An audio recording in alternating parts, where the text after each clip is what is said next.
Premium triplex villas at Bachpalli, APR Projects. మాజీ MLC Chandragiri Yesuratnam అనే అవకాశం ఏమైనా ఉందా? మీకెందుకు ఆ డౌట్ వచ్చింది? బట్ ఆ ఇద్దరు దుర్మార్గులు ఆ ఇద్దరు ఎవరు చెప్పండి సార్. పేర్లు చెప్తే దుర్మార్గులని ఏమైనా భయపడుతున్నారా మీరు? ఈ చట్టాలు కానీ లేకపోతే అట్లాంటి వాడిని గొంతు కొరికే చంపేస్తారు. పనులు చెప్పినట్టు ఒకసారి మీరు సజ్జల గిరిధర్ గారన్నా మిమ్మల్ని ఓడించిన ఆ దుర్మార్గులన్నా సజ్జల గారికి ఎందుకు అంత ప్రేమ? మీరు బెదిరిస్తే మాత్రం నేను బెదరను. మరి మోదీ గారితో ఉన్న ఇబ్బంది ఏంటి మీకు? నాకు ఇచ్చిన కమిట్మెంట్ నిలబెట్టుకున్నా. ఏమా కమిట్మెంట్? టీడీపీలోకి వెళ్ళడానికి ఎందుకు మంతనాలు జరుపుతున్నారు? నేను ఈ పార్టీలో పనికిరానేమో. మీకు ఎంత ఆఫర్ ఇచ్చారు? Welcome to Suman TV. నేను మీ నాగరాజ్ బైర్శెట్టిని. ఈరోజు మన అతిథి వైఎస్ఆర్ కాంగ్రెస్ పార్టీ ఎమ్మెల్సీ చంద్రగిరి యేసురత్నం గారు. అయితే ఈరోజు ఈ ప్రోగ్రాం మనకు స్పాన్సర్ చేస్తుంది ఎకో తేజాస్ విద్యుత్ వాహనాల సంస్థ. సార్ నమస్తే సార్. నమస్కారం అండి. ఇప్పుడు నేను ఇంట్రడక్షన్లో ఈరోజు మన అతిథి వైఎస్ఆర్ కాంగ్రెస్ పార్టీ ఎమ్మెల్సీ చంద్రగిరి యేసురత్నం అని చెప్పాను సార్. నేను కరెక్ట్గా ఉన్నారు కదా సార్? మీరు చెప్పిన దాంట్లో అందరూ కరెక్టే ఉంది. మరి నెక్స్ట్ ఇంటర్వ్యూలో నేను ఇదే మాట అనొచ్చాలా అంటే మాజీ ఎమ్మెల్సీ చంద్రగిరి యేసురత్నం అనే అవకాశం ఏమైనా ఉందా? మీకెందుకు ఆ డౌట్ వచ్చింది? ఇంకా మీకు చాలా కాలం ఉంది టైం మీకు. కానీ నెక్స్ట్ ఇంటర్వ్యూ ఒక నెల 2 నెలల్లో నేను మళ్ళా చేయబోతాను మిమ్మల్ని ఖచ్చితంగా. అప్పుడు ఇదే మాట అనొచ్చా, వైఎస్ఆర్ కాంగ్రెస్ పార్టీ ఎమ్మెల్సీ చంద్రగిరి యేసురత్నం గారు అనొచ్చా, లేదంటే మాజీ ఎమ్మెల్సీ యేసురత్నం గారు అనొచ్చా? ఏం మాజీనైతే కాదు, నేను ఎమ్మెల్సీగా ఉంటాను. అంటే వైఎస్ఆర్ కాంగ్రెస్ పార్టీ ఎమ్మెల్సీ అనే అవకాశం ఉండదా? ఎందుకు ఎమ్మెల్సీ అంతే. ఇప్పుడు ఎమ్మెల్సీ ఇప్పుడు వైఎస్ఆర్ కాంగ్రెస్ లోనే ఉన్నాను. వైఎస్ఆర్ కాంగ్రెస్ నుంచి ఎమ్మెల్సీగా మీ ముందు ఉంటాను. ఆ ఎమ్మెల్యేల బలంతోనే మీరు ఎమ్మెల్యేసీ అయ్యారు. అవును, ఆ ఎమ్మెల్యేల బలంతోనే. అవును, ఓకేనా? ఇప్పుడు వైఎస్ఆర్ కాంగ్రెస్ పార్టీ ఎమ్మెల్సీ మీరు నెక్స్ట్ ఇంటర్వ్యూలో ఎమ్మెల్సీగానే ఉంటారు. కానీ వైఎస్ఆర్ కాంగ్రెస్ పార్టీ అనే అవకాశం ఉంటుందా ఉండదా? నేనైతే జగన్మోహన్ రెడ్డి గారి ఆశీస్సులతోటి ఎమ్మెల్సీ అయ్యాను. జగన్మోహన్ రెడ్డి గారి పార్టీలో ఉన్న ఎమ్మెల్యేల ద్వారా అయ్యాను. మీరు ఎక్స్పెక్ట్ చేసినట్టుగా నేను ఈరోజు వైఎస్ఆర్సీపీ ఎమ్మెల్సీనే, అందులో అనుమానం లేదు. రేపటి గురించి మాట్లాడుతున్నా. ఎప్పుడైనా సరే నేను ఎమ్మెల్సీగానే ఉంటాను. అది దాని ముందు ఇది ఉండదా వైఎస్ఆర్ కాంగ్రెస్ పార్టీ? ఇప్పుడు యాజ్ లాంగ్ యాజ్ నేను ఎమ్మెల్సీగా ఉంటానో అది వైఎస్ఆర్సీపీ ఎమ్మెల్సీగానే ఉంటాను. ఒకవేళ మీరు అనుకున్నట్టుగా మీరు ఇందాక ఒక క్వశ్చన్ వేశారు, ఏమని, మీరు గతంలో యాక్టివ్గా ఉండేవాళ్ళు, పోలీస్ ఆఫీసరు యాక్టివ్గా ఉండేవాళ్ళు అన్నారు. అంటే ఈ మాట చెప్పే ముందు మరి అంటే వేరే వాళ్ళు దీన్ని వక్రీకరించకుండా నేను 100% వైఎస్ఆర్ పార్టీలో ఎంతమంది దుర్మార్గులు నన్ను తొక్కేయాలనుకున్నా కానీ జగన్మోహన్ రెడ్డి గారు నన్ను మంచి పొజిషన్లో పెట్టారు. అందులో అతిశయోక్తి లేదు. ఆ దుర్మార్గులు ఎవరో చెప్పండి సార్. నేను ఎన్నిసార్లు చెప్పాలండి మీకు? చాలా సార్లు చెప్పాను. అది వ్యూవర్స్ కూడా చూస్తుంటారు సార్. ఎవరు ఆ దుర్మార్గులు? వాళ్ళు కొత్త వాళ్ళు చూస్తారు సార్. ఎవరు ఆ దుర్మార్గులు అని అనుమానం వస్తుంది. ఒక్కసారి డైరెక్ట్ గా రివీల్ చేయండి సార్. ఎప్పుడు అంటుంటారు మీరు పేర్లు చెప్పలేదు. ఆ దుర్మార్గులు ఎవరు ఒక్కసారి చెప్పండి సార్. ఏం ఇప్పుడు చెప్పేదేముందండి. ఇప్పుడు నేను నా బర్నింగ్ ఇష్యూ చెప్పాలి కూడా, ఎందుకంటే వ్యూవర్స్ కూడా తెలియాలి. ఒకవేళ నా ద్వారా కొంతమంది అనుకుంటారు ఎందుకు ఇంత యాక్టివ్గా ఉండేవాడు డల్ అయ్యాడు అనేదానికి కొన్ని రీజన్స్ కూడా ఉన్నాయి. అది మీ ద్వారా తెలిస్తే మంచిది. Okay sir. ఏదో నా మనసులో నేను పెట్టుకొని బాధపడటం కూడా ప్రపంచంలో నేను ఓటమి పాలయ్యాను. 2080 ఓట్లు వచ్చినట్టయితే నేను ఎమ్మెల్యే గెలిచాను. నేను 2019లో కేవలం 2080 అంటే ఒక్క వార్డులో ఒక్క బజార్లో పర్ఫెక్ట్గా చేసినట్టయితే ఆ రోజున మరి గెలిచా. ప్రపంచంలో నేను ఓడిపోవడం అనేది నేను అత్యంత దుర్మార్గుడిని అయి ఉండాలా, జనరల్గా అత్యంత దుర్మార్గుడిని అయి ఉండాలా, లేకపోతే రాజకీయం తెలియని అయి ఉండాలా. తిరగకుండా నేను అందరికంటే బాగా తిరిగాను, చేశాను. అంతా అందరిలానే చేశాను. కానీ ఒకళ్ళిద్దరు చేసిన దానికి ఆ ఇద్దరు ఆ దుర్మార్గులు ఎవరో చెప్పండి.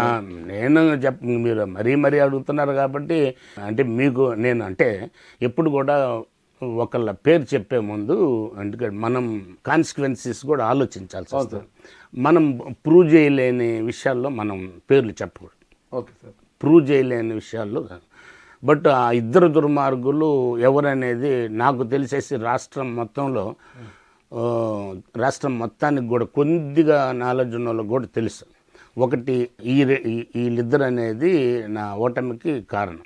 ఇద్దరు ఎవరు చెప్పండి సార్. అది చెప్తాను, పేర్లు చెప్తే కాన్సిక్వెన్సెస్ డెఫినెట్. ఎందుకంటే లా తెలిసినోడిని కదా, లా తెలిసినోడిని. ఇప్పుడు నాగరాజు గారు ఇట్లా అని అంటే మళ్ళీ దాన్ని ప్రూవ్ చేసుకోవాల్సిన బాధ్యత కూడా నా మీద ఉంటుంది కాబట్టి నేను అది అంతవరకే కట్ చేస్తున్నాను. ఇంతవరకు తెలిస్తే చాలు, ప్రజలకి తెలిస్తే చాలు. రెండోది అంతకంటే దుర్మార్గమైన విషయం ఏంటంటే, నా ఎలక్షన్ని గిరి గారు గెలవటాన్ని నేను ఛాలెంజ్ చేశాను. ఎలక్షన్ కమిషనర్ హైకోర్టులో ఛాలెంజ్ చేసేసిన తర్వాత election commission based on my request central board of direct ట్యాక్సెస్కి దాని ఎంక్వైరీకి పంపించేసేసి అక్కడి నుంచి నాకు తెలియకుండా బ్రహ్మాండంగా థరూ ఇన్వెస్టిగేట్ చేసేసి ఎలక్షన్ కమిషన్ మన స్టేట్ ఎలక్షన్ కమిషన్కి పలానా వాళ్ళ మీద చట్ట ప్రకారం యాక్షన్ తీసుకోమని పంపించారు. నన్ను ఒక పెద్ద మనిషి నువ్వు కాంప్రమైజ్ వచ్చేసింది, ఇక్కడ నుంచి కలెక్టర్కి పోయింది. స్టేట్ ఎలక్షన్ కమిషన్ మద్దాలగిరి గారి మీద ఆయన ఏదైతే అసెట్స్ లయబిలిటీస్ ఉన్నాయో అఫిడవిట్ రాంగ్ అఫిడవిట్ వేశారు అనేది నా ఇది. నేను ఇటు ఎలక్షన్ కమిషన్ పెట్టిన దాంట్లో వాళ్ళు ఎంక్వైరీ చేసేసేసి సిబిడిటి, అది highest investigating agency, central board of direct taxes వాళ్ళు, ఇన్కమ్ ట్యాక్స్ వాళ్ళు తరువు ఎంక్వైరీ చేసేసి వాళ్ళు ఎలక్షన్ కమిషన్కి సెంట్రల్ ఎలక్షన్ కమిషన్ పంపించారు. Central election commission interim state election commission పంపించారు. స్టేట్ ఎలక్షన్ కమిషన్ కలెక్టర్కి పంపించారు. కలెక్టర్ ఆర్ఓ ఎవరైతే మా రిటైరింగ్ ఆఫీసర్ ఉన్నారో, సో ఇది ఇంత ప్రాసెస్ జరిగి అతని మీద లీగల్గా చట్ట ప్రకారం యాక్షన్ తీసేసుకోమంటే ఆ రోజున ఇది సెప్టెంబర్ 9, 2021 సెప్టెంబర్ 9, 2021 ఇది సెంట్రల్ గవర్నమెంట్ ఎలక్షన్ కమిషన్ నుంచి వచ్చేసింది. అంటే నాకు ఆ రోజుగిన అది ప్రాపర్గా ఇంప్లిమెంట్ చేస్తున్నట్టయితే, అతని మీద యాక్షన్ తీసుకున్నట్టయితే నేను ఆటోమేటిక్గా సెకండ్ హైయెస్ట్లో ఉన్నాను కాబట్టి కేవలం 2080 ఓట్ల తేడా ఉన్నాడంటే నేను ఎమ్మెల్యేను. నా డిజైర్ ఏంటి, నేను డిఐజీగా రిజైన్ చేసేసి నేను ప్రజాప్రతినిధిగా రావాలి ఎలక్షన్స్లో నా ఇది.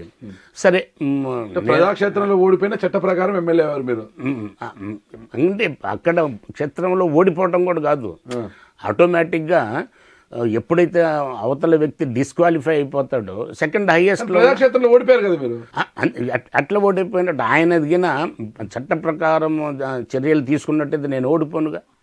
ఆ రోజున ఇక్కడ మీరు కంప్లైంట్ చేస్తే చట్ట ప్రకారం చర్యలు తీసుకుంటే చట్ట ప్రకారం మీరు ఎమ్మెల్యే అవుతారు. అవును, కానీ ప్రజలు ఓట్లు వేసి గెలిపించింది మద్దాలగిరి గారిని. అక్కడ ప్రజలు మిమ్మల్ని వద్దనుకున్నారు, మద్దాలగిరిని ఎమ్మెల్యేగా కావాలనుకున్నారు. అవును, ప్రజల చేత మీరు తిరస్కరింపబడ్డారు, చట్ట ప్రకారం మీరు ఎమ్మెల్యే కావాలనుకున్నారు. ఓకే, చట్టంలో ఏముంది, ఇవన్నీ కూడా పర్ఫెక్ట్గా ఉండాలి, ఉన్నోడే అర్హుడు అనేది. అసలు నీకు అర్హతే లేనప్పుడు నువ్వు ఎట్లా ప్రజాక్షేత్రంలోకి వస్తావు? సపోజ్ ఆ రోజున ఆరు ఎవరైతే ఉన్నారో ఆయన పర్ఫెక్ట్గా నామినేషన్ చూసి అలో చేసినట్టే, ఫామ్ 26 ఏదో ఉంది, ఫామ్ 26 పర్ఫెక్ట్గా చూసినట్టయితే అసలు నీ నామినేషన్ ఎలో కాదుగా. నువ్వు నామినేషన్ ఎలో కాకపోతే నువ్వు కంటెస్ట్ చేసే అవకాశమే లేదు కదా. సో అది అవకాశం ఉంటుందా? ఇప్పుడు అఫిడవిటీలో మీరు మీ లయబిలిటీస్ అన్ని మీరు కేసులకు సంబంధించి ఆస్తులు అప్పుల గురించి మీరు పొందుపరిచిస్తారనమాట. అవును, వాళ్ళు దాని గురించి చేసేంత అవకాశం ఉంటుందా? వాళ్ళకి అంత సమయం ఉంటుందా? అందుకని నా ఇదేంటంటే, నాకున్న ఇన్ఫర్మేషన్ ప్రకారము ఈ తప్పు జరుగుతుందని తెలిసేసేసి ఎమ్మటే ఇచ్చేసాను. మీరు ఓటమి తర్వాత ఎవరైనా కూడా గెలిచిన అభ్యర్థులపై అక్కసుతో ఈర్షతో ఆ బొక్కలను ఎత్తుకుతారు. అవును. అఫిడవిట్ ఎలా ఉంది, కరెక్ట్ అఫిడవిట్ మాత్రం ఒక బొక్క దొరికినా కూడా దాన్ని మీరు అదే భూతత్వంలో పెట్టి చూసి చట్టం దృష్టికి తీసుకుపోతారు. అవును, అది చట్టంలో ఉంది. చట్టంలో ఇక్కడ కేవలం టెలిఫోన్ బిల్లు లేకపోతే ట్రాఫిక్ చలానా ఉంటే కూడా కొన్ని చోట్ల యాక్షన్ తీసుకున్నారు. నేను చూపించిన వాటిలో సాటిస్ఫై చేసి ఇచ్చేశారు. చేసేసిన తర్వాత సరే మా పెద్దలు నన్ను ఒక కాంప్రమైజ్ అవ్వమని.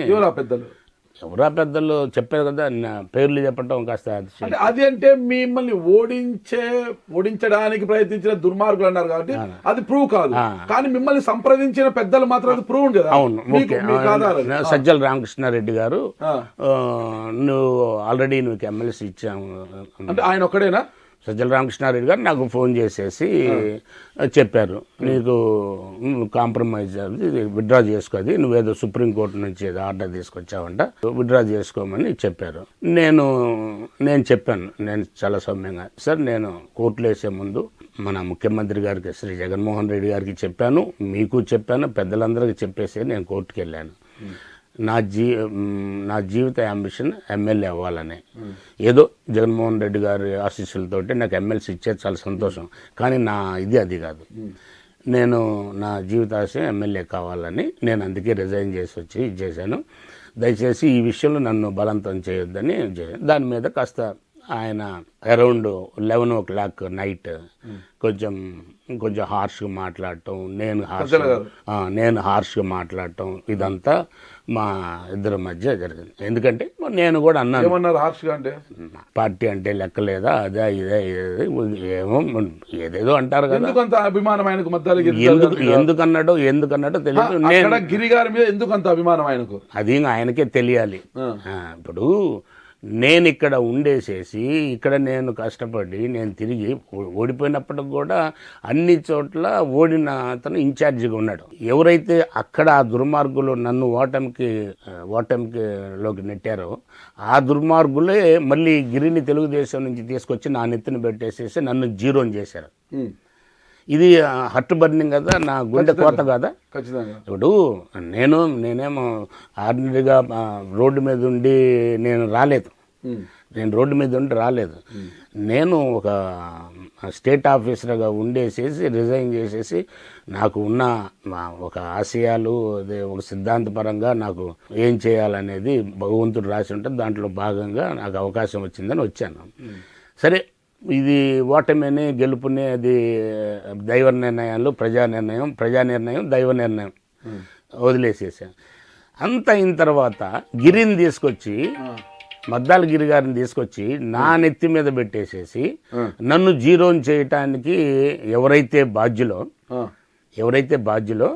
వాళ్ళే గిరి గారిని తీసుకొచ్చేసి పెట్టేసి నన్ను జీరో చేశారు. చేసిన ఆ టీం ఇన్ఫ్లుయెన్స్ తోనే సజ్జల రామకృష్ణారెడ్డి గారు నన్ను తొక్కేయాలని, నన్ను క్లోజ్ చేయాలని చూశాడు. అక్కడ క్లోజ్ అంటే రాజకీయంగా నన్ను జగరామకృష్ణారెడ్డి గారు డైరెక్ట్గా ఈ విధంగా నాతో మాట్లాడటం, నేను ఆ రోజు నుంచి కూడా ఇప్పటికి కూడా అంటే ఎవరి కెపాసిటీ వాళ్ళది, ఆయన కెపాసిటీ అయింది, నా కెపాసిటీ నాది, నా వ్యక్తిత్వం నాది, ఆయన వ్యక్తిత్వం అదే. నేనేం అంత కెపాసిటీ అయింది మరి, లేకపోతే నన్ను ముఖ్యమంత్రి గారి పేరు చెప్పేసేసి బెదిరించడం అనేది కరెక్ట్ కాదుగా. ఒకవేళ అంతకు ఇది ఉన్నట్టయితే సరే, జగన్మోహన్ రెడ్డి గారు ముఖ్యమంత్రి గారే, పార్టీ అధ్యక్షులు ముఖ్యమంత్రి గారు, నేను ఆ మాట కూడా అన్నాను, ఒకవేళ నిజంగా అదేగిన ఇదైతే సారు పిలిచేసి అడిగితే నేను ఏమన్నా చేయటానికి సిద్ధంగా ఉన్నాను సార్, మీరు ఈ విధంగా బెదిరిస్తే కాదు అని నేను ఆ రోజే చెప్పడం జరిగింది. దాని మీద సార్ అంటారా మీరు? సార్ అనే అంటాను. ఆ రోజు చెప్పడం జరిగింది. నేను కూడా బాగా ఎమోషనల్గా ఫీల్ అయ్యాను. ఆయన మాట్లాడే మాటలు నాకు నచ్చలేదు. నేను చిన్నపిల్లగాని కాదు కదండి. సజ్జల గారికి ఎందుకు అంత ప్రేమ ఎందుకుందో మరి, అది మనం ఆయన మనసులో ఏముందో. నేనైతే ఒక మాట అన్నాను, నేను ఎమ్మెల్సీ కావటానికి మీరు నెగిటివ్ చేశారు కానీ పాజిటివ్ చేయలేదు, కాబట్టి మీరు నాకు ఎమ్మెల్సీ ఇచ్చాను అని అంటే అది నేను వినే స్థితిలో లేను. నాకు జగన్మోహన్ రెడ్డి గారు ఇచ్చారు, ఆయన బ్లెస్సింగ్స్ తోటి అయ్యాను. ఆయన ముఖ్యమంత్రి గారు కానీ పిలిచేసేసి ఇది అన్న మీకు ఆయన నన్ను అన్న అనే సంబోధిస్తాడు, ఐజీ అన్న అని సంబోధిస్తాడు, గౌరవంగా సంబోధిస్తాడు. చేయమంటే నేను ఏమన్నా చేయటానికి సిద్ధంగానే, ఈ విధంగా మీరు బెదిరిస్తే మాత్రం నేను బెదరను. నేను అందరిలాగా ఇది కాదు, నా వ్యక్తిత్వం నాకుంది, నేను ఇప్పటికి కూడా నా స్టాండ్ నాదే అని చెప్పేశాను ఆ రోజు నుంచి. ఎందుకంటే వాస్తవం కూడా నాకు ఏదైనా ఇప్పుడు నాకు మిర్చియాడ్ చైర్మన్ ఇచ్చిన ఆయన సహాయంతో second in command third in command ఉన్నంటే ఆయన చెప్పి చేయించలేదు. ఏదైనా సరే నాకు అన్యాయం జరిగింది, ప్రతి స్టేజ్లో కూడా అన్యాయం జరిగింది, ఓటమి కారణం ఎవరు అనే సంగతి ముఖ్యమంత్రి గారికి తెలుసు. తెలిసేసిన తర్వాత సరే ఇన్ఛార్జ్గా ఉన్నాను కాబట్టి ఆల్మోస్ట్ ఆల్ పర్వాలేదు. ఇప్పుడు మన ఎక్సెప్ట్ హౌస్లోకి పోవట్లేదు తప్ప నేను మిగతా అన్ని యాక్టివిటీస్లో కూడా నేను అందరు ఇన్ఛార్జెస్లానే ఉన్నాను. హ్యాపీగానే ఉంది. ఎందుకంటే బేసికల్ I'm a sports man, sportive తీసుకుంటాను. ఓటమి అనేది నాకేం పెద్ద ఇదేం కాదు. నేను గతంలో కూడా చెప్పాను, ఓటమి అనేది ఎందుకంటే యాజ్ ఏ స్పోర్ట్స్ మ్యాన్ నాకు సమానం. దానికి సిమిలర్గా ముఖ్యమంత్రి గారు నన్ను ఇన్ఛార్జ్ చేశారు. బాగా చూస్తే మంచి రెస్పెక్ట్ తోటి నడుస్తుంది. అనుకోని విధంగా అర్ధాంతరంగా గిరిగారిని తీసుకొచ్చేసేసి నా మీద పెట్టేసేసి నన్ను ఏదో సాధించాలనే దాంట్లో చేశారు. ఇప్పుడు ఆయన లేరు కదా పార్టీ, ఆయన కూడా వెళ్ళిపోయారు కదా బయటికి. అదే కదా మరి అదే కదా మీరు ఇప్పుడు ఎవరిని నిందించాలా? ఇప్పుడు నాకు అన్యాయం చేసిన వాళ్ళని నిందిస్తారా, లేకపోతే గిరిని నిందించుతారా, లేకపోతే నాకు అన్యాయం ఆ గిరిని తీసుకొచ్చి నా నెత్తి మీద పెట్టిన వాళ్ళని నిందించాలా? ఇప్పుడు మరి వాళ్ళేగా. నేను ఓపెన్గా ఇంత డిబేట్లో ఓపెన్గా చెప్తున్నాను. పేర్లు చెప్పండి. చెప్పాను కదా, నేను సజ్జల రామకృష్ణారెడ్డి గారు నన్ను ఆ పేర్లు చెప్పాలి, ఆ దుర్మార్గం అంటే దానికి బేస్ లేదు, దీనికి ఒక బేస్ ఉంది, దీనికి ఒక బేస్ ఉంది, దీనికి ఒక బేస్ ఉంది. అంటే వాళ్ళంటే ఏమన్నా వాళ్ళు దుర్మార్గులని ఏమైనా భయపడుతున్నారా మీరు? అట్లా కాదు, నేను అంటే దాని స్టాండ్, నేను దాన్ని సమర్థించుకోవడానికి నాకు ఎవిడెన్స్ ఉండాలి. ఇప్పుడు ఎవరినైనా ఎవరి మీదనైనా బ్లేమ్ చేయొచ్చు, బట్ దానికి ఎక్కడ కూడా రికార్డు ఉంటుంది. కానీ మీకు అన్యాయం చేసిన దుర్మార్గులనే మీ పార్టీ అధ్యక్షులు నాటి ముఖ్యమంత్రి జగన్మోహన్ రెడ్డి గారిని ఎత్తున పెట్టుకున్నారు కదా. సరే ఇప్పుడు ఒక్కొక్కల ప్రయారిటీస్ ఒకళ్ళు ఉంటే తప్పు లేదండి. ఇప్పుడు ఒక్కొక్కల ప్రయారిటీస్ ఒకళ్ళు ఉంటాయి. జగన్మోహన్ రెడ్డి గారి దగ్గర వాళ్ళకెంత ఉందో నాకు కూడా అంతే ఉందనే ఫీలింగ్లో నేను ఉంటాను. ఇప్పుడు వ్యక్తిగతంగా కొన్ని విషయాల్లో నేను పాలసీస్ వ్యతిరేకించి కొన్ని ఉంటేనేమో కానీ వ్యక్తిగతంగా ఆయనకి నా మీద చాలా ప్రేమ ఉంది.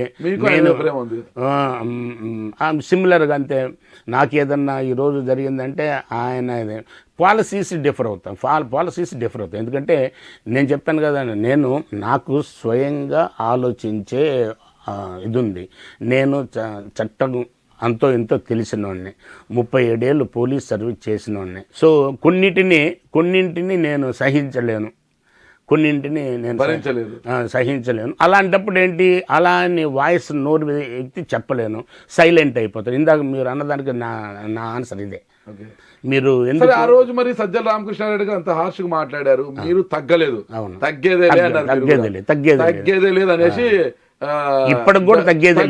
మరి ఏమైంది మీకు? అక్కడ సుప్రీంకోర్టు నుంచి వచ్చింది, ఎలక్షన్ కమిషన్ నుంచి వచ్చింది, ఇక్కడ ఆర్ఓకి వచ్చింది, అది ఇంప్లిమెంట్ చేయాల్సిన సమయంలో కూడా ఎందుకు ఇంప్లిమెంట్ కాలేదు? మరి మీరు ఎందుకు ఎమ్మెల్యే కాలేదు? అదే చెప్పాను, అది వాళ్ళంతా దాన్ని తొక్కి పెట్టేసిన తర్వాత నేను హైకోర్టులో ఎలక్షన్ కమిషన్ ఇచ్చిన ఆదేశాలను కూడా తొక్కి పెట్టేంత శక్తిమంతులు అంటారా? మరి తొక్కి పెట్టారుగా. 2021 సెప్టెంబర్ 9వ తారీఖు వచ్చిన ఆర్డర్ని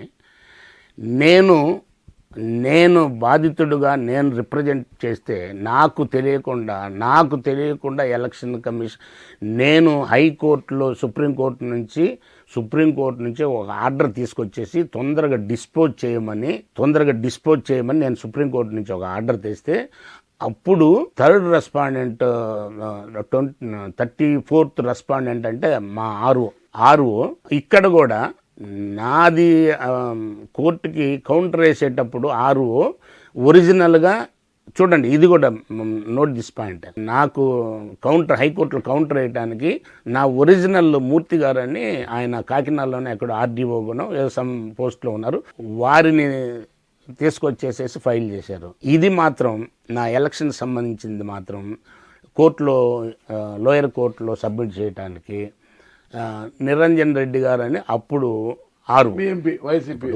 ఆర్ఓ అంటే యాక్చువల్గా ఆన్ డిజిగ్నేషన్ అరే ఎలక్షన్స్, ఒకవేళ ఎలక్షన్ భాషలో చెప్పాలంటే యేసురత్నం ఆరు అంటే యేసురత్నం ఆరు, నాగరాజు ఆరు అంటే నాగరాజు ఆరు అనేది రెండు ఉంటాయి. ఒక చోటేమో ఆర్ఓ ఒరిజినల్ ఆర్ఓ ఫైల్ చేయలేదు, ఇంకొక చోటేమో ఒరిజినల్ ఆర్ఓతోనే ఫైల్ చేయించారు. మరి రూల్ ఏముందో నాకు తెలియదు. సో ఏదైతే ఉంది దాని వీళ్ళు ఇచ్చిన దాన్ని హైకోర్టు కన్సిడరేషన్లో తీసుకోకుండా నాకు పోయింది. ఇప్పుడు అఫ్కోర్స్ నేను సుప్రీంకోర్టులో ఛాలెంజ్ చేస్తున్నాను, అది వేరే విషయం. నేనైతే నా లైఫ్ యాంబిషన్ కాబట్టి నేను పోరాడుతూనే ఉంటాను. ఇప్పుడు కూడా పోరాడు, అయినా కానీ పోను. అంటే నేను గెలిచాను అనేది నాకు కావాలంతే. నేను గెలిచానని కానంటాడు. అప్పుడు ఆయనకు వచ్చిన బెనిఫిట్స్ అని ఎన్నికి ఇవ్వాల్సి వస్తుంది కదా. అది ఆయనకి బెనిఫిట్స్ ఎన్నికి తీసుకోమని నేనేమన్నాను, లేకపోతే నాకు ఇవ్వమని. నేను గెలిస్తే ఖచ్చితంగా ఆయన అనుభవించిన పదవీ కాలంలో వచ్చిన బెనిఫిట్స్ అన్ని ఎన్నికి కదా. ఇవ్వాల్సిందే, చట్ట ప్రకారం ఇవ్వాల్సిందే. నేను అందుకనే నేను ఎక్కడ తగ్గేదే లేదు, అందులో అనుమానం లేదు. సో నేను సజ్జల గారు మళ్ళీ ఫోన్ చేస్తారు, మీరు జాగ్రత్త. సజ్జల గారు కాదు, ఎవరు చేసినా కానీ నేను చెప్తున్నాను కదా, నాకు ఒక వ్యక్తిత్వం ఉంది. మీరు ఇందాక చెప్పినట్టుగా మీరు ఈ మధ్య సైలెంట్ అయినారు. ఎస్, సైలెంట్ అయ్యాను. నాకు కొన్ని విషయాలు నచ్చం. ఏ విషయాలు? కొన్ని విషయాలు నచ్చం. అది తప్పులు నిర్ణయించాల్సింది మళ్ళీ న్యాయస్థానాల్లో ఉన్నప్పుడు మనం మాట్లాడకూడదు. ఇప్పుడు సోషల్ మీడియా ఉంది. సోషల్ మీడియాలో కొంతమంది బిహేవియర్ నేను టాలరేట్ చేయను. ఎవరు ఆ సోషల్ మీడియాలో ఎవరు?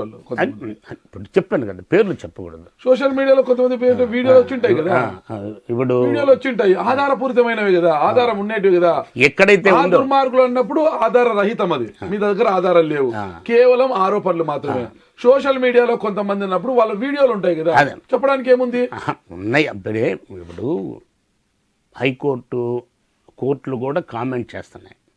ఇప్పుడు ఒకటేనండి, ఇప్పుడు మనం ఆ సోషల్ మీడియాలో కొంతమంది యొక్క ప్రవర్తన నేను టాలెంట్ చేయట్లేదు అన్నారు. చెప్పాలంటే చాలా చాలా చాలా మంది పేర్లు చెప్పాల్సి వస్తుంది. ఒకరిద్దరు పేర్లు చెప్పండి. ఇప్పుడు వాళ్ళు అనుభవిస్తున్నారు సార్, మీరు నన్ను ఇరకాటంలో పెట్టొద్దు. They will face the consequence. Already వాళ్ళు అనుభవిస్తున్నారు. ప్రజలకు వాస్తవాలు తెలియాలి. మీరు పోలీస్ ఆఫీసర్, నిజాలను నిర్భయంగా వెలికి తీయగలవారు. ఒక కేసుని మీరు దర్యాప్తు చేసిన తర్వాత ఎవరు దోషి ఎవరు నిర్దోషి అని తెలియజేసే డిపార్ట్మెంట్ నుంచి వచ్చిన వారు మీరు. ఇక్కడ తెలియాలి, ప్రజలకు తెలియాలి. అంటే దోషి అని మనం అప్పుడే నిర్ణయించాం.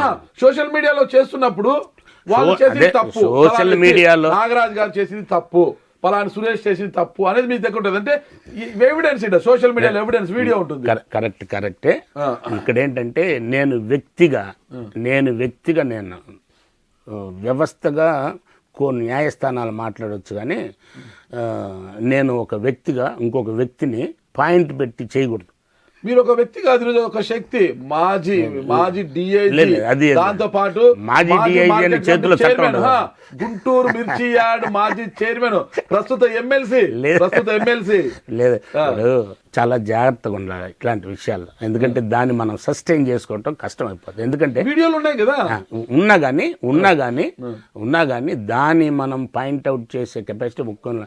ఎక్కడో ఎవరో బెదిరిస్తున్నారు, సరే మీరు ఎక్కడో బెదిరిస్తున్నారు. లేదన్నా, మీరు ఇంకా మళ్ళీ వెనక్కి పోవాల్సి వస్తే అట్లా బెదిరే కులం నుంచి నేను రాలేదు, అట్లాంటి కుటుంబం నుంచి నేను రాలేదు, బెదిరిపోయే కుటుంబం నుంచి రాలేదు. నా బేసిక్ మళ్ళీ మీకు ఆల్రెడీ నా ఫస్ట్ ఇంటర్వ్యూలోనే చెప్పాను, నేను ఒక స్కూల్ డ్రాప్ స్టూడెంట్ని చెప్పాను. నేను ఒక స్కూల్ డ్రాప్ స్టూడెంట్ని పొలంలో పనిచేస్తుంటే పట్టుకొచ్చేసేసి అరే ఆ ఒడ్రోళ్ళ అబ్బాయిని పట్టరంటే వాడు బాగా పరిగెత్తుడు ఆటల పోటీలు పెట్టడానికి కులం పేరు ఆ ఒడ్రోళ్ళ అబ్బాయిని పట్టరంటారు వాడు బాగా పరిగెత్తుతాడు అంటే నన్ను తీసుకొచ్చేసేసి మళ్ళీ స్కూల్లో డ్రాప్ అయిన తీసుకొచ్చేసేసి ఏదో స్కూల్కి ప్రైజులు వచ్చినాయని అట్లే 6వ తరగతి పాస్ చేసి 7వ తరగతి పాస్ చేసి అట్ట ఎంఏ వరకు చదువుకొని అనుకోకుండా నాకు కానిస్టేబుల్ ఉద్యోగం కూడా వస్తుందో రాదో అనుకున్న కాడ డైరెక్ట్గా స్పోర్ట్స్ కోటాలో ఆఫీసర్ని అయ్యి ఎవ్వడికి అందనంత డిఐజీ ఎస్ఐ నుంచి డిఐజీకి పోయి అక్కడ కూడా ఆగకుండా 5 ముఖ్యమంత్రుల దగ్గర అతి దగ్గరగా సెక్యూరిటీ ఆఫీసర్గా చీఫ్ సెక్యూరిటీగా పనిచేసేసేసి నా కరేజ్ తోటి కమాండో ట్రైనింగ్ చేసేసి 5 నా కరేజ్ తోటి భారతదేశంలో 23 మందిని సెలెక్ట్ అయ్యాము. 23 మందిలో నేను ఒకడిని భారతదేశంలో. అది తెలుసు కమాండో ట్రైనింగ్ అంటే ఏంటో తెలుసు. నేను ఆ ట్రైనింగ్ చేసిన రోజే నేను చచ్చిపోతానని సిద్ధపడిపోయా. చావుకి సిద్ధపడిపోయిన ట్రైనింగ్ అది. వీళ్ళు నన్నేం బెదిరిస్తారండి, నన్నేం బెదిరిస్తారు? ఈ చట్టాలు కానీ లేకపోతే అట్లాంటి వాడిని గొంతు కొరికే చంపేస్తా, చేతితో చంపేస్తా.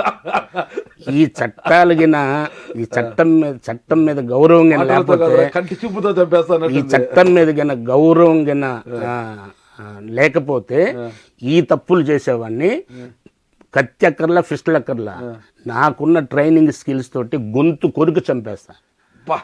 ఎస్, ఎంత పనులు చెప్పండి ఒకసారి మీరు. అబ్బా ఎంత బలంగా ఉన్నాయి సార్ మీ పనులు. జోక్గా చెప్తా. నేను ఏదో ఇక్కడి నుంచి చెప్పట్లా, అలా అనుకుంటాను అనమాట. నాకు దొరికితే కొంతమందిని, అది మా పార్టీ ఈ పార్టీ ఆ పార్టీ కాదు, దుర్మార్గుడైన వాడిని ఇలాంటి వాడిని ఈయన్ని సావేశరణ్యం అనే చట్టం నాది. Okay, that is my own act. Me commando training లో గొంతు కొరికి చంపడానికి నేర్పిస్తారు సార్? చేతితో చంపేయటం నేర్పించారు. మరి గొంతు కొరకడం ఎలా నేర్చుకున్నారు మీరు? నాకు దొరికిందంటే, ఇప్పుడు పులికి ఏడబట్టుద్ది, పులి ఏడబట్టుద్ది, నేను కమాండోలో. ఎస్, మీరు పులి. ఎస్, నేను 2084లో ట్రైనింగ్ చేశా. ఈ రోజు కూడా నాలో అదే స్పిరిట్ ఉంటుంది. పులిలాగా పంజా విసురుతారు. చెప్తున్నాను కదా, నేను మీరు ఇందాక మిమ్మల్ని ఎవరో బెదిరిస్తున్నారు అని అంటారు. ఎందుకంటే 1984లోనే నేను చావుకు సిద్ధమై ఆ ట్రైనింగ్కి పోయా. ఆ ట్రైనింగ్లో సక్సెస్ అయ్యి వచ్చా. ఆ రోజు నుంచి కూడా ఏం అక్కర్లేదు, చేతితో చంపేస్తా చట్టానికి చేతిలో తీసుకుంటే. కానీ మనం చట్టానికి లోబడి పనిచేయాలా. పోలీస్ ఆఫీసర్గా ప్రమాణం చేసి వచ్చాము, చట్టాలని గౌరవిస్తామని. మన చేతిలో తీసుకోకూడదు. వ్యక్తిగతంగా ఉంటుంది, ఈ దుర్మార్గుడు చేసే తప్పు ఈయన్ని భూమి మీద ఉంచకూడదు అన్న వ్యక్తిగతం అది. కానీ చట్టాన్ని మనం చేతుల్లో తీసుకెళ్ళాం. మీరు భయపడుతున్నారు అన్నారు కాబట్టి నేను ఇంత చెప్పాను. భయానికి మీనింగే తెలియదు మీకు. చెప్తున్నాను కదా, నాకు ఏం కావాలండి, స్కూల్ డ్రాప్ అవుట్ని డిఐజీ అయ్యాను. డిఐజీతో ఆగకుండా అసలు విమానం ఎక్కడో పోతుంటే అదుగదుగో అని చూసి కాడ నుంచి డైరెక్ట్గా ఎన్టీ రామారావు గారితో 5 ఏళ్ళు విమానంలో తిరిగాను. ఏది ఇనిషియల్ స్టేజ్లో 23వ ఏట విమానం ఎక్కాను. అది ఫస్ట్ టైం నేను ఎక్కక ముందు దాని పొలంలో చూస్తుండేవాడిని. ఎంతకంటే అదృష్టం ఉంది. కరెక్ట్. అలాంటిది వచ్చేసిన తర్వాత 2009లోనే చంద్రబాబు నాయుడు గారు నర్సరాపేట ఎంపీకి నిలబడమన్నారు. నాలో ఏ కెపాసిటీ చూసి అన్నారు. మాచర్ల ఎమ్మెల్యేకి నిలబడమన్నారు, గురజాల ఎమ్మెల్యేకి నిలబడమన్నారు. నాలో ఏ కెపాసిటీ చూసి అన్నారు. మరి జగన్మోహన్ రెడ్డి గారు 19లో ఎమ్మెల్యేకి నిలబడమన్నారు, నర్సరాపేట ఎంపీకి నిలబడమన్నారు. నేను ఓపెన్ అవుతున్నాను. 2019లో ఎలక్షన్స్లో నేను డిఐజీగా ఉంటే అన్న నర్సరాపేట ఎంపీకి నిలబడమని చెప్పారు. నాలో ఏ కెపాసిటీ చూసి అన్నారు. నేను రిక్వెస్ట్ చేసుకొని నేను I prepared for MLA. Sir చాలా కన్విన్స్ చేశారు. లేదన్నా నర్సరాపేట కాన్స్టిట్యున్సీలో వడ్డెర కాస్ట్ ఎక్కువ, బీసీలు ఎక్కువ, కన్వర్టెడ్ క్రిస్టియన్స్ ఎక్కువ, నువ్వు తప్పనిసరిగా గెలుస్తావు అని ఎంత చెప్పినా కానీ నాకు ఎక్కడో ఏంటంటే ఎంపీ అంటే 7 కాన్స్టిట్యున్సీస్, ఇంకా పీరియడ్ కూడా సరిలేదు. నాకు ఏదన్నా ఓకే సార్, నాకు ఏమాత్రం అవకాశం ఉంటే మాచర్ల నుంచి గుంటూరు వరకు ఎక్కడన్నా అసెంబ్లీ ఏదన్నా అవకాశం ఉంటే ఇవ్వండి సార్ అంటే చూసేసి గుంటూరు కన్వర్టెడ్ క్రిస్టియన్స్ ఉన్నారు, బీసీలు ఉన్నారు, వడ్డెరాస్ ఉన్నారు, ఇది ఇచ్చేశారు సార్. ఆయన ఎక్స్పెక్టేషన్స్ పాపం ఆయన చేయాల్సింది చేశాడు, నేను ఓడిపోయాను. ఓడిపోయారు, ఓడించారా? సరే ఓడిపోయినా కానీ ఇప్పుడు పేపర్ పూర్వంగా అయితే ఓడిపోయాను అనే కదా. నాలో ఏ ఇది చూసేసి ఇంతమంది మన్ననలు పొందాను. ఇది అయిపోయిన తర్వాత మంచి చెడు మళ్ళీ నాకు ప్రోటోకాల్ 29 వరకు అయితే ఉంది కదా, ఆశీస్సుల వల్ల, పెద్దల ఆశీస్సుల వల్ల. ఇప్పుడు నేను అనుకుంటున్నా, నేను సాధ్యమైనంత వరకు ఆత్మగౌరవంతో బతుకుతున్నానని అనుకుంటున్నాను. అది నేను అనుకుంటే దానికంటే నలుగురు నోట అనుకుంటే ఏదేమైనా కానీ నా లైఫ్కి ఇది బోనస్. అంతే, బోనస్. నా లైఫ్కి పొలిటికల్ బోనస్ అన్నారు. మీరు పార్టీలో తొలి నుంచి కూడా అంటే లేల్ అప్పిరెడ్డి గారితో కావచ్చు, మోదుగుల వేణుగోపాల్ గారితో కావచ్చు, ఎందుకు వాళ్ళు మీకు వ్యతిరేకంగా ఉంటున్నారా, మీరు వాళ్ళకి వ్యతిరేకంగా ఉంటున్నారా? ఎవరికి ఎవరు వ్యతిరేకం కాదండి. ఇప్పుడు అలా అని అప్పిరెడ్డికి నేను వ్యతిరేకం కాదు, నాకు అప్పిరెడ్డి వ్యతిరేకం కాదు, మోదుగుల వ్యతిరేకం. నేను అనుకునేది ఏంటంటే జనరల్గా ఎగ్జిస్టెన్స్ అన్నమాట. సపోజ్ ఒక గుంటూరు నగరం ఉంది. గుంటూరు నగరంలో నేను వచ్చేస్తే ఇంకొకళ్ళకి అకామిడేషన్ ఉండదు. ఇక్కడ నేను చాలా సందర్భాల్లో అప్పిరెడ్డి గారికి కూడా చెప్పాను, అప్పిరెడ్డి నేను టెనెంట్నే. అప్పిరెడ్డి అంటారా? అప్పిరెడ్డి అని అంటాను. ఎందుకంటే నాకు ఇప్పుడు కాదు, జనార్దన్ రెడ్డి గారి దగ్గర, రాజశేఖర రెడ్డి గారి దగ్గర, విజయభాస్కర్ రెడ్డి గారి దగ్గర ఉన్నప్పటి నుంచి కూడా చాలా వచ్చేవాడు. డైరెక్ట్గా నేరుగా తీసిపోయి కల్పించటం చేయటం చేసాడు. ఎందుకంటే ఇది ఆయన ఒక డయాస్ మీద షేర్ చేసుకున్నాడు అనమాట. అన్న నాకు ఇప్పుడోడు కాదు, అప్పటి నుంచి జనార్దన్ రెడ్డి గారు సీఎం ఉన్నప్పటి నుంచి కూడా నాకు డైరెక్ట్ ఎంట్రీ అని ఓపెన్గా డయాస్ మీద చెప్పాడు. నేను కూడా చెప్తున్నాను, మేమిద్దరం మంచిది. అయితే ఏంటంటే ఒక లడ్డు ఉంది, అది చెరిసగం పంచుకునేది కాదు. అది ఎవరు తిన్నా కానీ ఒకళ్ళే తిన్నారు, కుదరదుగా. సగం చేసుకోవచ్చు, కుదరదు. ఎక్కువ ఒకరే తింటే అజీర్తి చేస్తుంది, కుదరదు. సగం తింటే బాగుంటుంది, కుదరదు, అట్లా కుదరదు. సో అందుకని లడ్డు కావాలని ఆయన అడుగుతారా? ఇప్పుడు యాక్చువల్గా అంతకు మించి మా మధ్య శత్రుత్వం లేదు. అంతే. నిజానికి ఏంటంటే మా మధ్య ఇప్పటికి కూడా నేనంటే చాలా గౌరవంగా ఉంటాడు అప్పిరెడ్డి. అతను కూడా అంటాడు, నన్ను కొద్దిమంది పేరు పెట్టి పిలిచే వాళ్ళల్లో అన్నవాడు అనేది కూడా అంటాడు. ఇది ఓపెన్గా డయాస్ మీద చెప్పింది. మరి మోదీ గారితో ఉన్న ఇబ్బంది ఏంటి మీకు? ఆయన ఏదో అపకారం చేయాలని చేశాడని కాదు, కానీ మరి ఆ రోజుల్లో కక్కుర్తితో చేశాడని చెప్పొచ్చు. కక్కుర్తి అంతే. ఏంటా కక్కుర్తి? నాకు ఇచ్చిన కమిట్మెంట్ నిలబెట్టుకోలే. కమిట్మెంట్ ఏదో కమిట్మెంట్. అది ఏంటది? ఆ కమిట్మెంట్ ఒకటి చెప్తే బాగుంటుంది మాకు కూడా. ఏంటి ఆ కమిట్మెంట్ ఆయన ఫుల్ఫిల్ చేసినట్టయితే డెఫినెట్ గా ఒకవేళ ఒక యాంగిల్లో ఇదైనా కానీ ఇంకొక యాంగిల్లో గెలిచిండారు. ఓకే. ఎంపీ తరపున నుంచి రావాల్సిన మూట మీకు అందలేదు ఆ రోజు. ఆ మూట ఇవ్వడంలో నీదే ఆన్సర్ ఇదే. మీరు చెప్పలేదు, నాకు అర్థమైంది చెప్తున్నారు. ఎంపీ నుంచి రావాల్సిన మూట మీకు అందలేదు. అది కాదు, మీరు ఏదేమన్నా మాట్లాడచ్చు, బట్ నేను ఈ సీట్ లో ఉండి నేనేమా. అమ్మా, మీరు చేత చంపుతారు, గొంతు కొరికి చంపుతారు, మీతో మాట్లాడగలమా? నాకు ఓటు హక్కు వచ్చినప్పుడు పల్నాడులో, మరి మీకు పల్నాడు గురించి ఎంతవరకు తెలుసు, మేము చదువుకునే రోజుల్లో పల్నాడులో పంచాయతీ సమితి ఎలక్షన్ జరగాలంటే అది ఒక పెద్ద వార్, ఒక యుద్ధం. సిఆర్పిఎఫ్ ఆ రోజుల్లోనే సిఆర్పిఎఫ్ దళాలు కవాత్ చేసే. ఆ రోజుల్లో నాకు ఫస్ట్ ఓటు హక్కు వచ్చినప్పుడు నేను ఎలక్షన్స్లో, రూరల్ ఎలక్షన్స్లో, గ్రామ పంచాయతీ సమితి ఎలక్షన్స్లో కంటెస్ట్ చేసిన ఉన్నాయి. నాకు ఎంత గుండెకాయ ఉంటే చేయాలా, వీళ్ళు ఎవరో నన్ను బెదిరిస్తారు. గుండె బతకాలినా, బతికిస్తుందా గుండె అనే. నిజంగా ఇది నేను చెప్తున్నాను కదా, ఈ చరిత్ర రికార్డు. నాకు ఆ రోజుల్లో ఒక విధంగా చెప్పాలంటే ఉన్నత వర్గాలకు వ్యతిరేకంగా అప్పుడు ఆ రోజుల్లో ఎవరు చౌదరీస్, రెడ్డిస్, అక్కడ నుంచి సమితి ప్రెసిడెంట్ గురించి కానీ లేకపోతే గ్రామ సర్పంచ్లకు కానీ కొట్లాడుతుంటారు.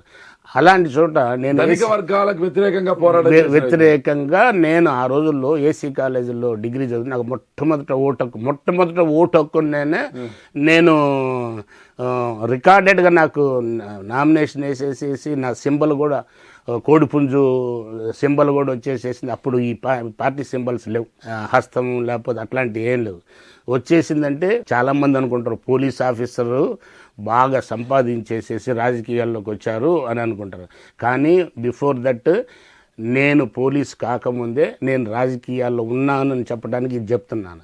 Okay sir. మొట్టమొదట నాకు ఓటు హక్కు వచ్చేసినప్పుడు నేను పంచాయతీ ఎలక్షన్స్లో ధైర్యానికి నేను మెచ్చుకుంటాను సార్. కానీ సార్ ఇప్పుడు మీరు గుంటూరు పశ్చిమం కదా? అవును. గుంటూరు పశ్చిమ నియోజకవర్గంలో మద్దాలగిరి దగ్గర ఇప్పుడు రాజీనామా చేసి వెళ్ళిపోయారు ఓడిపోయిన తర్వాత. ఇప్పుడు అక్కడ నియోజకవర్గం ఇన్ఛార్జ్ ఎవరు మీ పార్టీకి? డైమండ్ బాబు అని పెట్టారు టౌన్కి. మరి ఈ బాబు పరిస్థితి ఏంటి? ఈ బాబు ఎమ్మెల్సీగా ఉన్నారు, ఆల్రెడీ అక్కడి నుంచి 2019లో ఓడిపోయి ఉన్నారు, బాధింపబడ్డారు, ఇబ్బంది పడ్డారు. మరి ఈ బాబు పరిస్థితి ఏంటి? అది మీకు తెలిసినంత మాత్రం వాళ్ళకి తెలియట్లేదు. నేనేం చేయాలా? ఓకే. నేను తెల్లవటానికి అదొక కారణం. It's open secret. ఓకే, 2024 ఎలక్షన్స్లో నన్ను కాదని వేరే వాళ్ళు తీసుకొచ్చారు. సరే,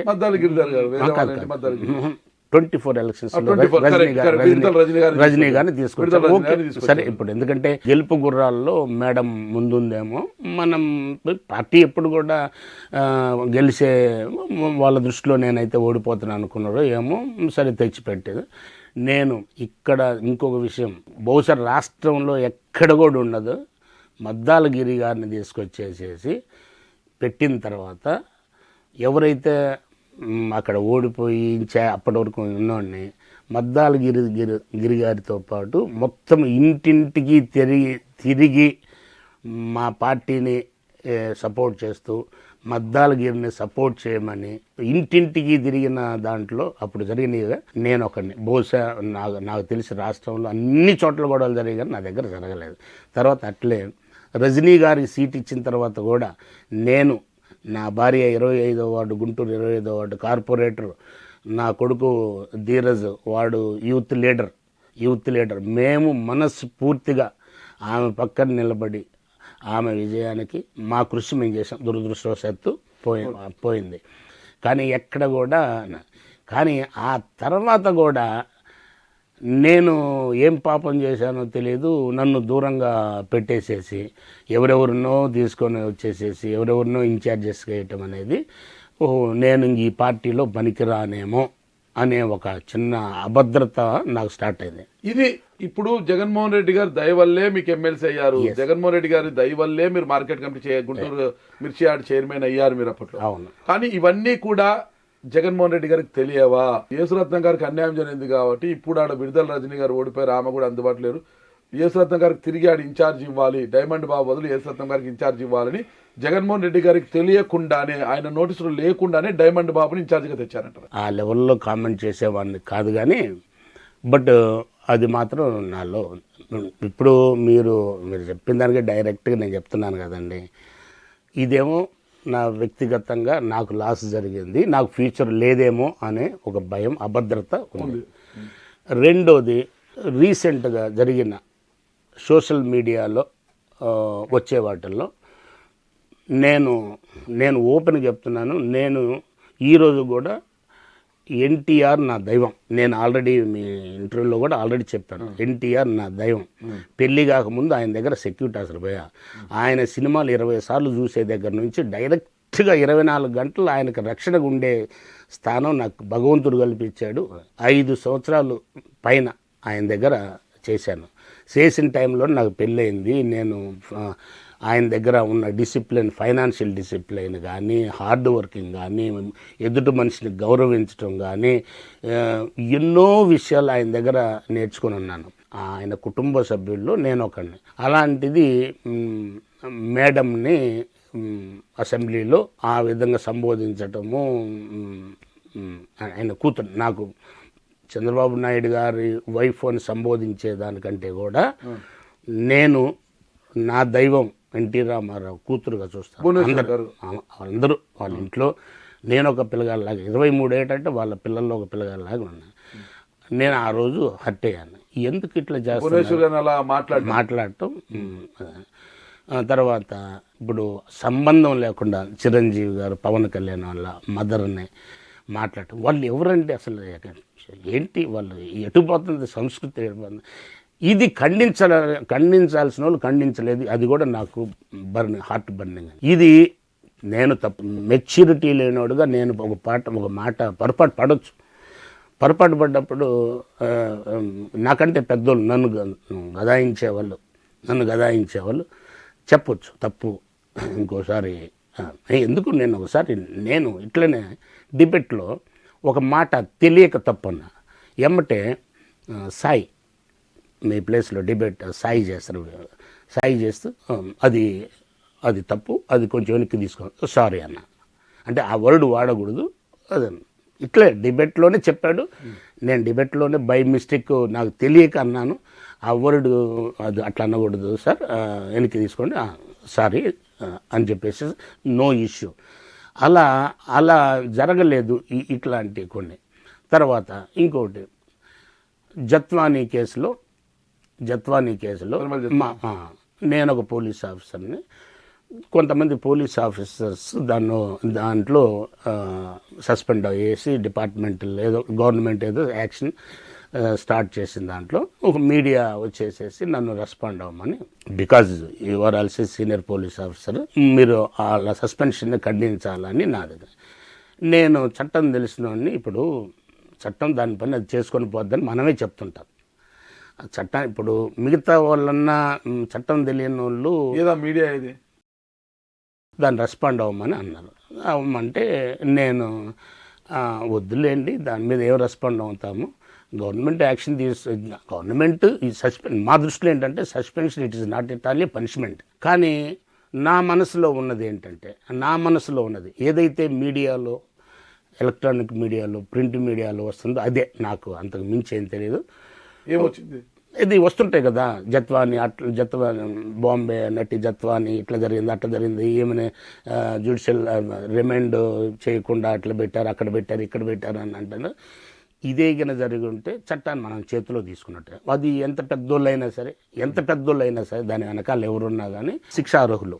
అందులో ఇదే దాని మీద నేను పెద్ద కామెంట్ చేసేది ఏం లేదు. మా సీనియర్ ఆఫీసర్స్ ఇదైనా కానీ సస్పెన్షన్ అనేది it's not a punishment. Under investigation నేను మాట్లాడటం, మీడియాలో మాట్లాడటం, సమర్థించడం నా పని కాదు. నేను సమర్థించను. ఒకవేళ నేను సమర్థించాలి అని అంటే నేను గిన్న మీడియా ముందుకు రావాలంటే వాస్తవాలు బయటనే, ఎవరైతే బాధ్యులు ఉన్నారో వాళ్ళందరినీ శిక్షించాలనే అంటాం తప్ప చట్టాన్ని ఎంత ఏ స్టేజ్లో ఉన్నా కానీ చట్టాన్ని మన చేతిలో తీసుకోవడం కరెక్ట్ కాదు. ఇట్లాంటి అంటే మచ్చుకు ఒక 3-4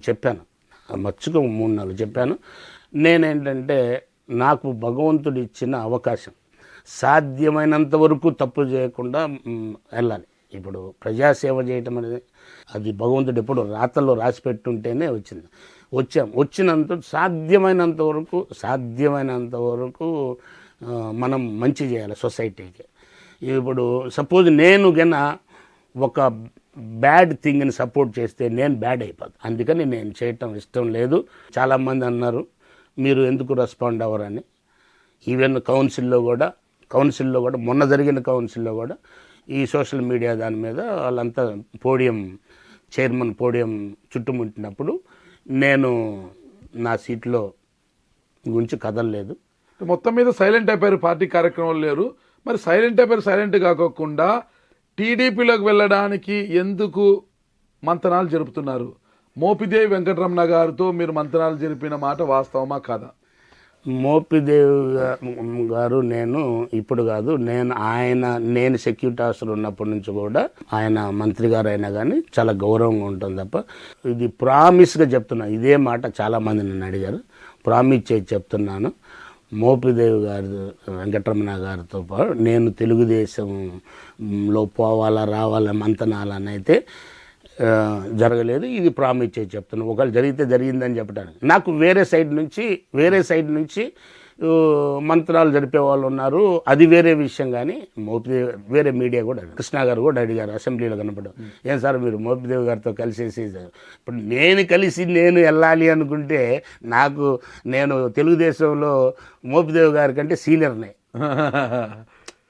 2009లోనే నేను అక్కడ నుంచి ఇన్విటేషన్ అందుకున్నాను. నేను ఆ రోజున రిజైన్ చేసి నాకు 11 ఏళ్ళ సర్వీసులు ఉందని నేను కొంత ఇది చేశాను. కానీ లేకపోతే 2009లో నర్సాపేట ఎంపీనో లేకపోతే ఎక్కడో ఒక్కడ నేను నిలబడే రాజకీయాల్లోకి వచ్చాను. ఎంపీ శ్రీకృష్ణ దేవరాయలు గారు గుంటూరు పార్లమెంట్ నుంచి అందిన కాడికి ఎవరైతే ఎమ్మెల్సీలు ఉన్నారో వాళ్ళని పార్టీలకు తీసుకువచ్చి మండలిలో వైసీపీ బలం తగ్గించడానికి ప్రయత్నిస్తున్నారు.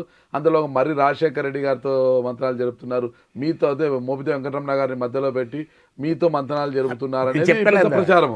నేను చెప్పా, మోపిదేవి వెంకటరమణ గారు నన్ను తెలుగుదేశంలో తీసుకెళ్ళటానికి ఆయనకంటే నేనే సీరియస్ అవ్వను. మేబీ ఆయనకంటే తెలుగుదేశంలో నాకు ఎక్కువ కాంటాక్ట్స్ ఉన్నాయి. ఇంత బాధ అనిపిస్తున్నారు, మీకు అన్యాయం జరిగింది, వైసీపీలో అన్యాయం జరిగింది, ఇవన్నీ నచ్చట్లేదు, ఇంత బాధను కడుపులో ఎంతో బాధను దిగుమిక్కుని ఆ పొట్ట లావైపోతుంది. ఎప్పుడు దానికి విముక్తి ఎప్పుడు? పొట్ట లావైందని పొట్ట సన్నబడిందని దేనికైనా కానీ ఒక టెంపరేచర్ టాప్కి రావాలా, పీక్ లెవెల్కి రావాలి. నేను చెప్పాను, నేను బహుశా ఈ మీడియా ముందు ఇంత ఓపెన్ కాకూడదేమో అయ్యన్నా, ఎందుకంటే కొంత మనసులో ఉన్నది. ఎందుకంటే నా వేరే విధంగా ఎవరికైనా చెప్దామంటూ కూడా వినే స్థితిలో లేదు.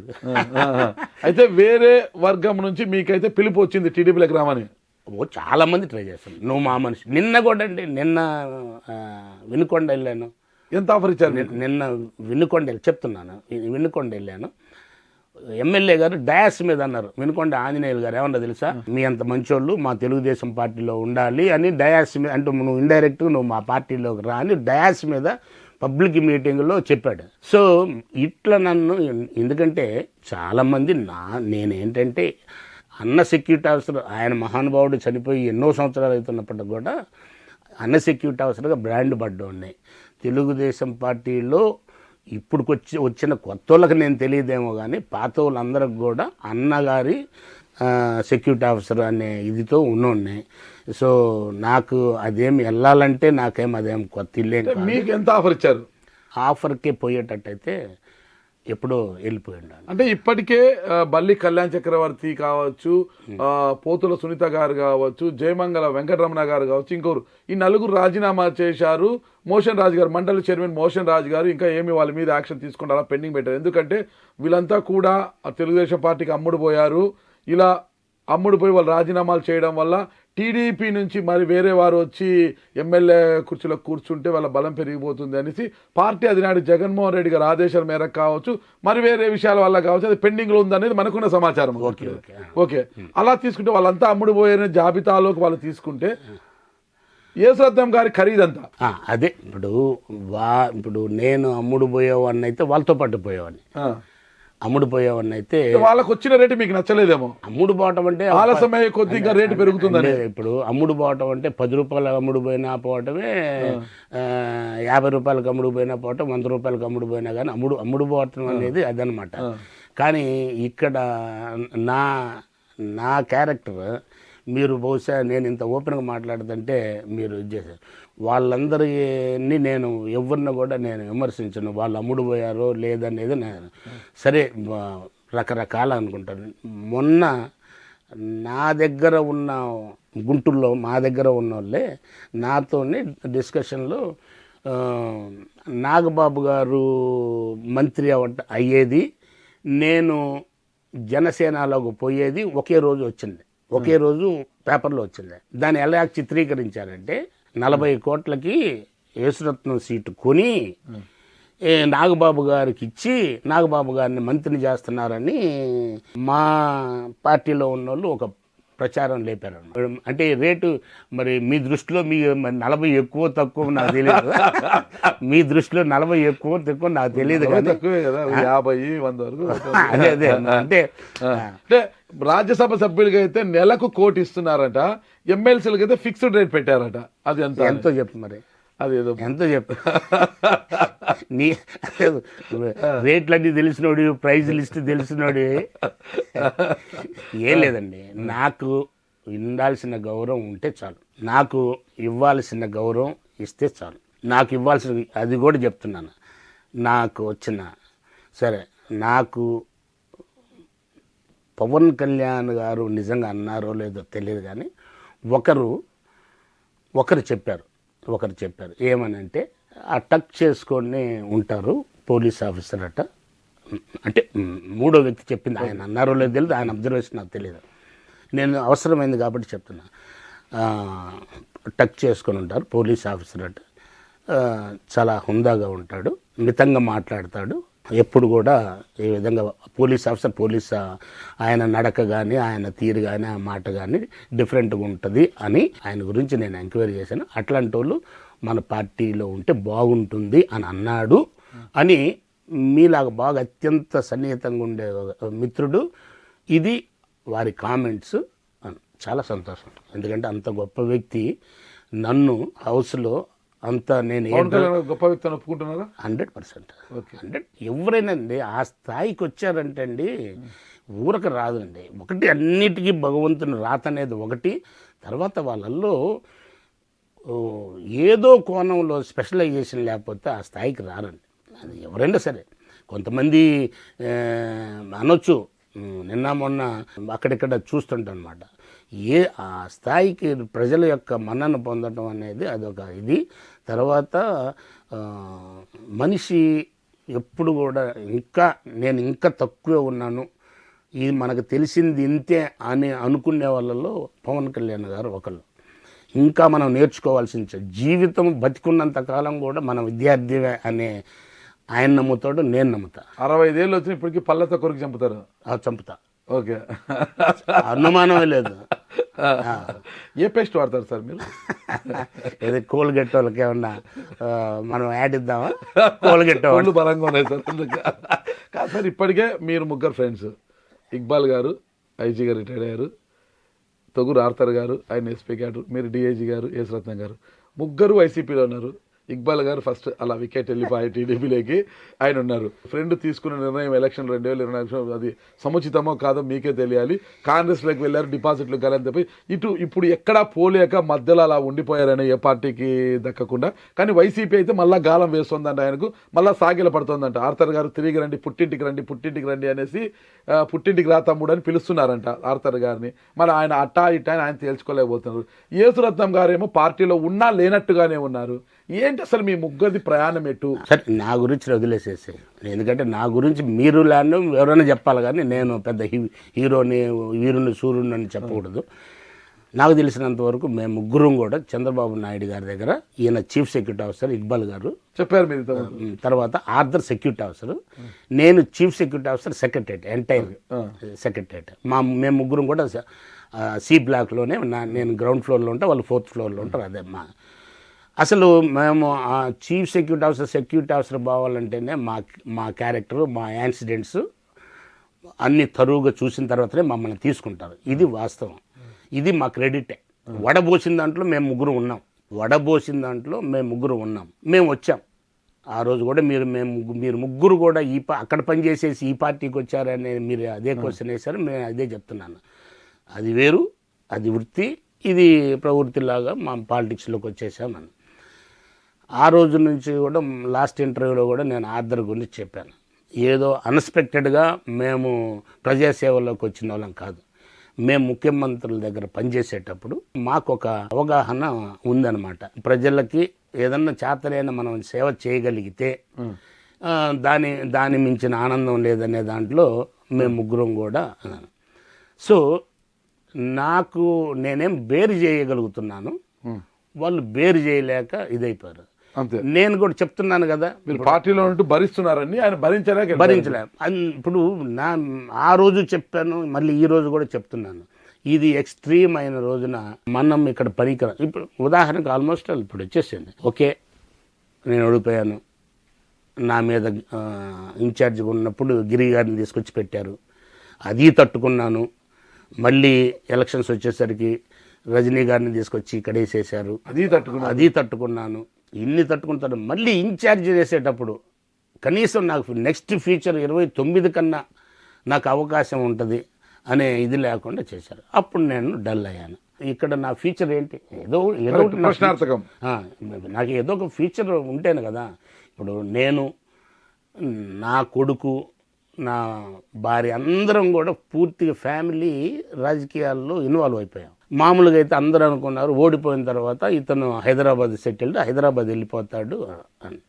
కానీ ఓడిపోయిన తర్వాత నాలో ఇంకా గట్టితనం పెరిగేసి, మొండితనం పెరిగేసేసి ఎప్పుడూ లేని మా వైఫ్ కూడా మనం అక్కడే పోయి ఫ్యామిలీ పెడదాము ఒట్టేసేసి, మనం ప్రజల్లో మనకి బలం లేదనుకుంటారు, ఎలక్షన్లో నిలబడదాను, ఎలక్షన్లో నిలబడి అత్యధిక మెజార్టీతోటి వార్డు చేసేసేసి మోస్ట్ సక్సెస్ఫుల్ వార్డు కార్పొరేటర్గా ఉన్న 57 మందిలో నేను టాప్ నెంబర్ 1 అని చెప్పను, కానీ రికార్డెడ్గా అక్కడ నాన్ కరప్షన్లో ఉండి మొత్తం ఆ ఏరియాని 38 కోట్ల రూపాయలు ఖర్చు పెట్టేసి ఆ రోడ్లన్నీ ఎప్పుడు పట్టించుకొని లెఫ్ట్ ఓవర్ ఏరియా లాగా ఉన్న గుంటూరు అంత బజార్లన్నీ పాడుబడినట్టుండి అడన్నిటిని కూడా చెక్ చేసేసింది. ఆ మంచి పేరు తెస్తుంది. నా కొడుకు ధీరజ్ వాడు లండన్లో ఏరోనాటికల్ ఇంజనీరింగ్ చేసేసి ఎంబీఏ చేసి అక్కడ ఆ రోజుల్లోనే 25 లక్షల రూపాయలు జీతం చేస్తూ వచ్చేసేసి నా ఎలక్షన్స్లో వచ్చాడు. లేదు మనం ఎక్కడైతే పోయిందో అక్కడే ఎత్తుక్కోవాలి అని వాడు మొత్తం వదిలేసేసి వచ్చేసాడు. అంటే మా టోటల్గా మొత్తం కుటుంబం అంతా దీని మీద ఆధారపడి ఇప్పుడు మీకు పార్టీ న్యాయం చేయకపోతే ఏంటి? న్యాయం చేయకపోతే అప్పుడు మేము నిర్ణయం తీసుకోవాల్సి వస్తుంది అంతే. అంటే నెక్స్ట్ 2029లో టికెట్ మీదే, ఇప్పుడు డైమండ్ బాబుని మార్చి మీకు ఇన్ఛార్జ్ ఇస్తాము, టికెట్ మీదే అంటే ఉంటారు, లేని పక్షంలో ఏంటి? టికెట్ మీది అని అనకపోయినా కానండి, నాకుండే సముచిత స్థానం ఉండాల.